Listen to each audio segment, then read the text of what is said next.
Hey guys, in this video I'm gonna show you how to hide your active now status on Instagram. This is a great way to protect your privacy and not let everyone know when you are online. So let's get started. First, open Instagram app on your mobile device. Now click on your profile icon in the bottom right side of the screen. Click the three horizontal lines on the top right side to open Instagram menu. Tap on Settings and Privacy option. Scroll down and tap on Messages and Story Replies option under How others can interact with you.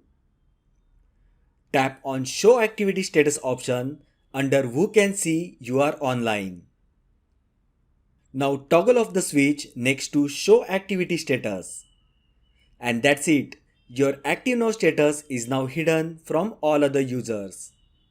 It's important to note that if you hide your Active Now status, you won't be able to see other users' Active Now status either.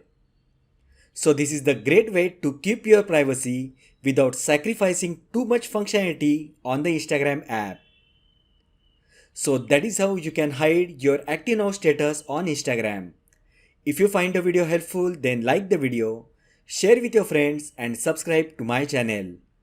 Thanks for watching and I will see you in the next video.